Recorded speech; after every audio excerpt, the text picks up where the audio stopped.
ابھی جو حدیث مبارکہ کا مفہوم میں آپ کے سامنے رکھ رہا تھا، اسی حدیث مبارکہ کا حصہ ہے جو میرے آقا نے فرمایا۔ جہاں باپ کی بات کی وہاں بھائی کی بات کی۔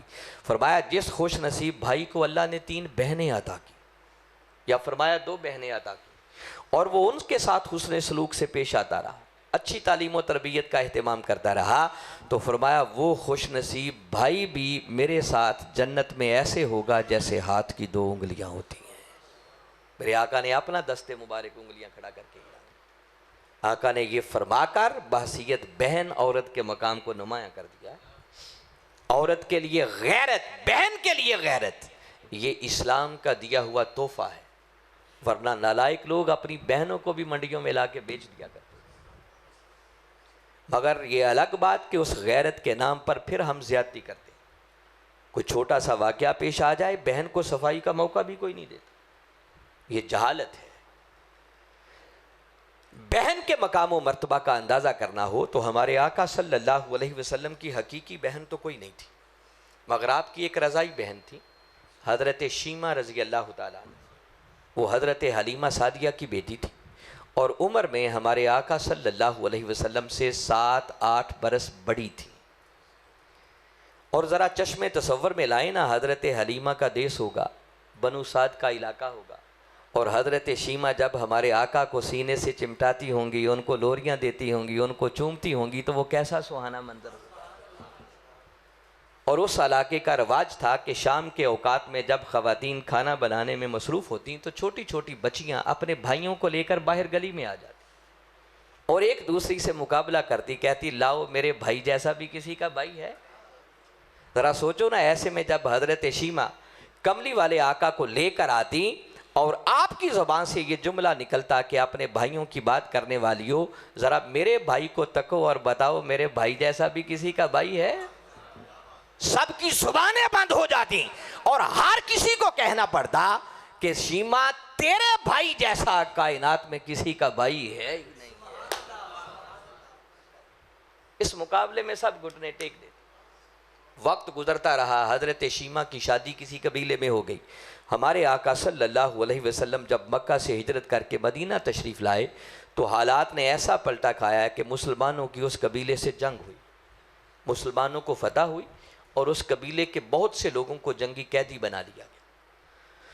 اور اس دور میں رواج یہ تھا کہ قیدیوں کو چھڑانے کے لیے رینسم منی، فدیہ دیا جاتا تھا۔ قبیلے کے لوگوں نے رقم جمع کرنی شروع کی، کرتے کرتے وہ حضرت شیمہ کے پاس بھی آئے۔ جب ان سے تقاضا کیا تو انہوں نے پوچھا کہ اس رقم کولیکٹ کرنے کا مقصد، تو کسی کی زبان سے نام بھی نکل گیا کہ محمد صلی اللہ علیہ وسلم نے ہمارے لوگوں کو قیدی کر لیا ہے، ان کو چھڑانے کے لیے رقم جمع کر رہے ہیں۔ بس کملی والے آقا صلی اللہ علیہ وسلم کا نام سننا تھا کہ حضرت شیمہ کی آنکھوں میں چمک آ گئی، فرمانے لگیں کہ فنڈ کولیکشن چھوڑو، اس کی ضرورت نہیں ہے، بس مجھے لے چلو، میں تمہارے سارے قیدی چھڑوا دیتی ہوں۔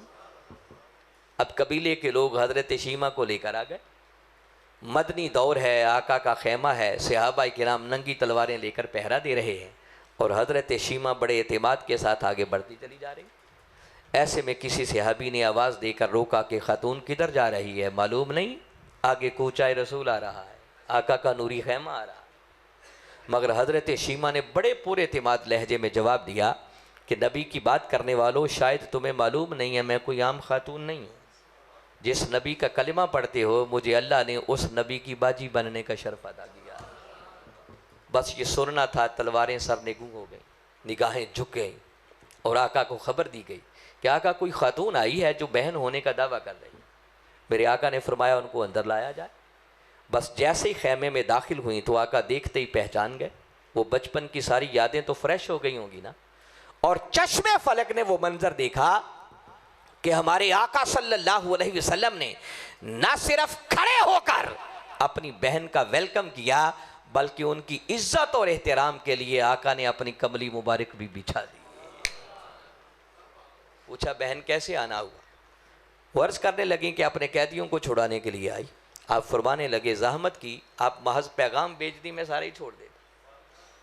اب یہ بڑا فیصلہ تھا، اور ایسا کوئی فیصلہ میرے آقا مشاورت کے بغیر نہیں کرتے تھے۔ کونین کے مالک تھے، جو چاہتے کر سکتے تھے، مگر مشورہ کیا کرتے تھے۔ مگر اس دن بہن کی ڈیمانڈ پر میرے آقا نے کسی سے مشورہ ہی نہیں کیا، وہیں بیٹھے بیٹھے سارے قیدیوں کی رہائی کا حکم جاری فرما دیا، اور چشم فلک نے پھر دیکھا کہ میرے آقا نے اپنی اس بہن کو کئی اونٹ تحائف کے لاد کر روانہ کیا۔ آقا نے اس طرز عمل سے بتایا ہے کہ بہن کا اسلام میں مقام کیا ہے۔ اور آج ہم اس نبی کا کلمہ پڑھنے والے ہیں، ہم اپنے گریبانوں میں جھانک کر دیکھیں، بہنوں کو دینا تو بڑی دور کی بات ہے، اللہ اور اس کے رسول نے بہنوں کا حق جو باپ کی چھوڑی ہوئی وراثت میں رکھا ہے، بھائی وہ بھی دینے کے لیے تیار کوئی نہیں۔ دیکھیں نا، ہم میں سے کتنے ہوں گے جو خوش دلی سے بہنوں کا حصہ انہیں دے دیتے ہیں، اور اگر بہن غریب ہو، حاجت مند ہو، وہ خود تقاضا کرے کہ اللہ اور اس کے رسول نے میرا حصہ بھی رکھا ہے، دے دیا جائے، تو بہن مانگ کر دیکھے، بھائی ساری زندگی کے لیے بلانا ہی چھوڑ دیتا ہے۔ یہ ہماری دینداری، یہ ہے جو عورت کو ہم مقام دیتے ہیں۔ اگر بہن کا یہ مقام ہے تو پھر بہن کا کوئی کردار بھی ہوگا۔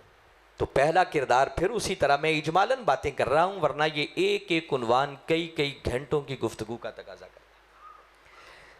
اگر بہنوں سے حسن سلوک سے پیش آنے پر میرے آقا اس بھائی کو جنت میں اپنی سنگت عطا کریں گے، تو پھر بہنوں کو بھی اپنی سیرت میں، کردار میں، اخلاق میں، اطوار میں اتنا سنور جانا چاہیے کہ جہاں جائیں ان کی وجہ سے بھائیوں کا سر بھی فخر سے بلند ہونا چاہیے، انہیں شرمندگی کا سامنا نہ کرنا پڑے۔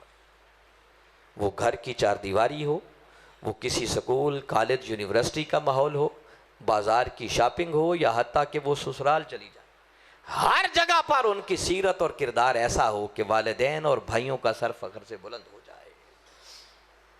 اگر بہنیں اپنا رول پلے کرنے پر آ جائیں نا، تو بڑے بڑے منہ زور بھائیوں کی تقدیر بدل کے رکھ دیتی۔